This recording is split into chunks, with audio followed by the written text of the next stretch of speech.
yacu tuyakwiza igihugu ndetse arenga imipaka, haba ubwumvikane burangwa n'ukuri, mubone mw'inshuti umbone mu muvandimwe. Nimuze dutangire ikinyagihumbi mu butabera n'ubwumvikane, nimuze dutangire ikinyagihumbi mu mubano n'ubwiyunge. Kubahana tubishyira imbere, wishyira ukizana tubisangire twese, uburenganzira bw'ikiremwamuntu tubwubahirize, tubutoze n'abato. Nimuze dutangire ikinyagihumbi mu bujijuke n'ubuzima bwiza, nimuze dutangire ikinyagihumbi dutsinda ubukene n'inzara.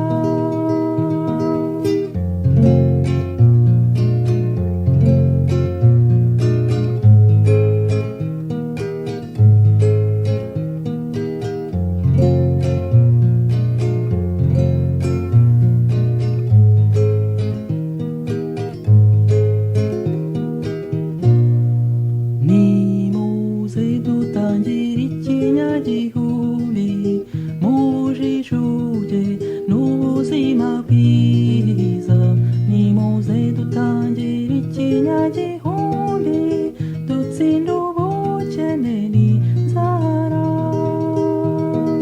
Dushyire hamwe tunge ubumwe mu bwiyunge buzira uburyarya, uwahemutse asaba imbabazi, ubabarira nawe abikore kigabo.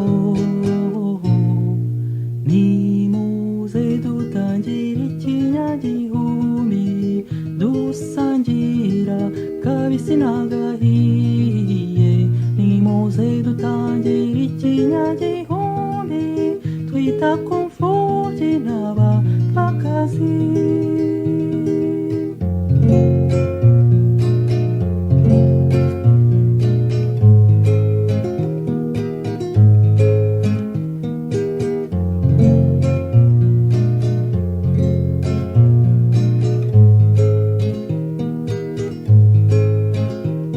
Dusane igihugu tugiteze imbere, dusane imitima duhumeka amahoro, mu butabera habe mu bushishozi, haba amategeko kandi tuyakurikize.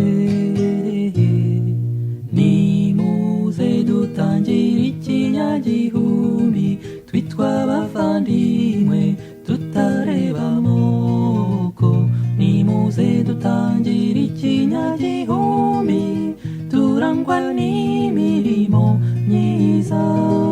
Nimuze dutangire ikinyagihumbi twitwa abavandimwe tutareba amoko, nimuze dutangire ikinyagihumbi